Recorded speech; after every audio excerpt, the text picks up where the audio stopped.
Alright guys, welcome back to another draft analysis. I'm Ace, and right now we're into the third best of one of the day.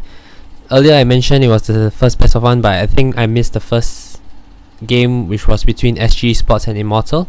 So yeah, anyway, this is the third game of the day, VP versus SG-esports, and it's yet another elimination match. Loser goes home and winner moves on. Okay, so in this game, VP had the first pick. They banned away Lich, Undying as well as Winter Wyvern. Undying seemed to be, I don't know, but I'm not sure what is it about this hero. I guess it's a very strong lane dominator, and Lanham was the one that kind of picked this hero a lot yesterday, and suddenly teams are banning it. So I guess there's something good about this hero, especially maybe it suits the current meta and the pace of the game. And on the other hand, SG-esports, they banned the Night Stalker and Chantress as well as Brewmaster. And Chantress is a very fair ban towards VP. They play it both on Leo as well as Pasha, and they are very good at it. So is the Brewmaster. I mentioned in the previous draft analysis that Brewmaster is a hero that creates a lot of impact in the mid game. It's a very strong in lane. It's one of the scariest heroes in this patch, I would say. Like in terms of before teams start figuring out the other heroes, this Brewmaster is actually a very threatening pick right now. It does so much from laning to teamfight, and it has a late game scaling potential as well with all the new talents. Okay, so moving on, VP, they first picked the Bane. Beastmaster was left through, and actually it went through 3 picks before Beastmaster was picked up by VP. So it's very interesting. I always thought this hero, and based on what I saw yesterday from 11, I feel that this hero is actually really broken and super strong. So I'm very surprised it's first led through and SG-esports didn't pick it up well. Maybe they're not used to playing that hero. But as a result, VP get it on their second pick, and they also got a Bane for solo, which he's really super good on. SG-esports on the other hand, they pick up Bounty and Dazzle. Seems like they are trying to go for the Wraith King thing again. They did some Wraith King Dazzle combination 2 days ago during J1 when they played their game, where they took a game off. I can't remember who they were facing. Newbie, I think. Yeah, they took a game off Newbie with the Dazzle Wraith King combo. It's a very strong laning duo. Wraith King can summon the skeletons now, and Dazzle's Shallow Wave will do crazy a lot of amount of damage on the target that the skeletons are on. So it's kind of a very interesting concept. And the Bounty Hunter makes me feel that they are planning to play a very aggressive lineup against VP and play the VP game, trying to just trade out. As long as they trade out evenly with fights with a Bounty Hunter, and in the early game, they're gonna come out ahead just because of track goal. And seems like that's SG-esports' approach to this game with the Bounty Hunter. Okay, so in the second phase, SG-esports, they ban away the Nyx as well as Viper. Okay, so VP is lacking a hero for Leo on the position 4, and Nyx is a very fair ban on that. And the Viper is just a very strong hero that both Liquid as well as which was the other team? Liquid was the first who played it on Matumberman, and then other teams are following up with it now. It's a very strong pick. You go for the magical build, and yeah, the Nether Toxin now is very strong, and you go Veil and stuff, just like how Ember goes Veil as well. That's a change for Viper, and it's looking really strong in this patch. VP on the other hand, they banned Razor as well as CK. I guess Razor is a very strong laner against Beastmaster, and they are afraid of that because like any melee hero will suffer against a Razor in lane, and they don't want to be dominated in their laning phase. Okay, so moving on, in the second phase, SG-esports go for their offlane Sand King, as well as I think it's going to be a mid Lestrat, and VP goes for the Slada. Okay, Slada has the change where he has 700 move speed when he is in the river. I think it's a very strong buff, but it only happens when you're at level 4 sprint, so it's not really strong in the early game just because he won't be at that level yet.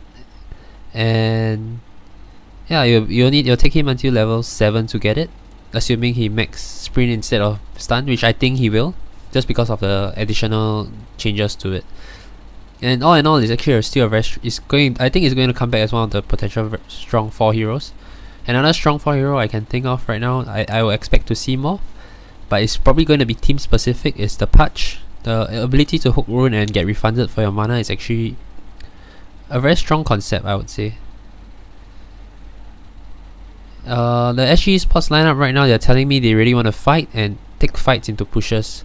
So Leshrac is one of the strongest core to push with his Diabolic Edict, as well as he's a very early mid game kind of hero. Once he gets his Bloodstone, he's able to fight a lot.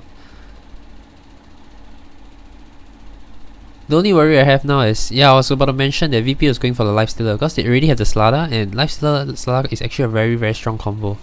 And if you can get on top of the Leshrac with a Lifestealer, there's nothing the Leshrac is going to be able to do. He's going to need a Force Staff to kite himself away. Sand King is also going to need a Force Staff. They're going to need a lot of Force Staff to play this kiting game. VP, I think they're taking a page out of VG's book yesterday, where VG played this Beastmaster Lifestealer combo, and they just played some global infest gangs together with the Puck.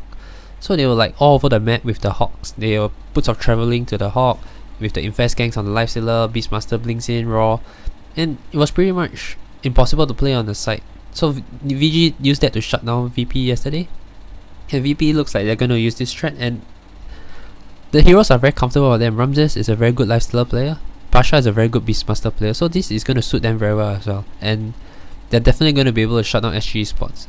And Lifestealer is very good against all of SG-esports hero. They kind of lack physical damage. They still have Shadow Wave as well as Edict from Leshrac to deal out the physical to Lifestealer. But just in general, their Lifestealer is really good against Leshrac as long as you can close him down with the Slada or Beastmaster. And you can always reach out of track. And you're not really scared of a Sand King's initiation because of reach. VP banned away the Terrorblade just because of the carry counter to the Lifestealer. It's one of the strongest counter, which is also probably why they banned CK. SG-esports, they banned the Queen of Pain, targeting it towards No 1-0. It's another initiation potential for them. It's good laning against Leshrac. Not the best, but I think it's 50-50.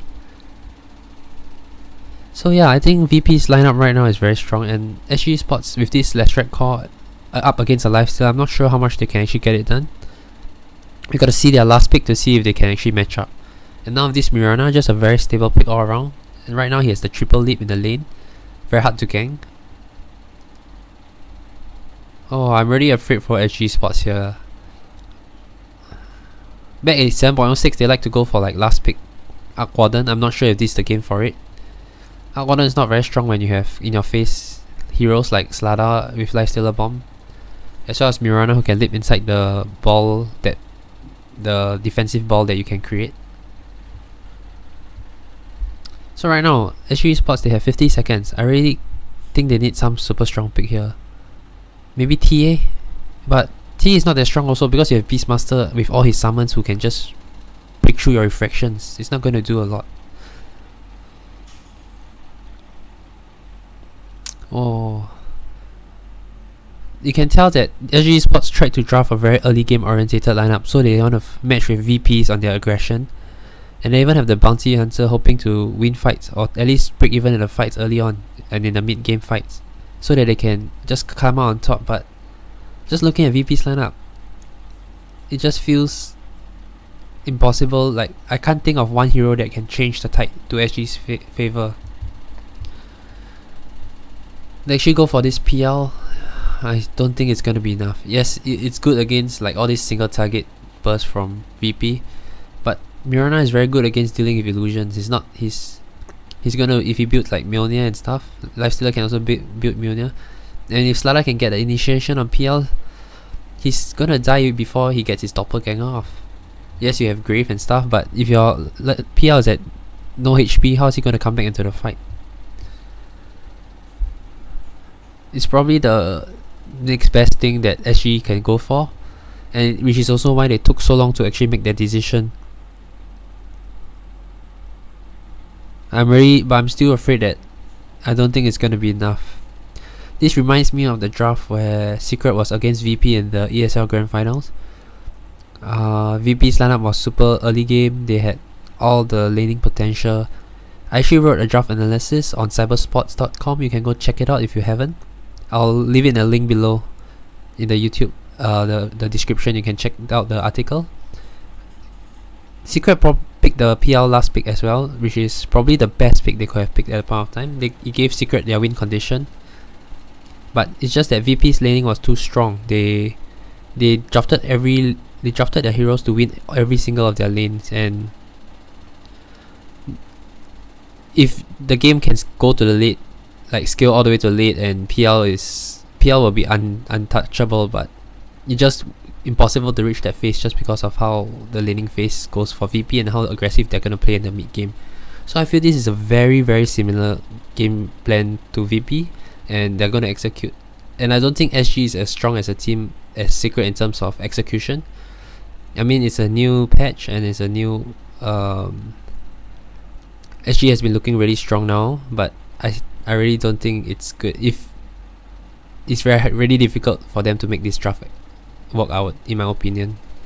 So yeah, I'm going to very confidently say VP here, and not only because they're the stronger team, but they also have the stronger draft. So it's like they have both. They have the easier to execute draft and everything. Yep, that's all for Games 2's draft analysis. Hope you guys like it, and yeah, thanks for watching.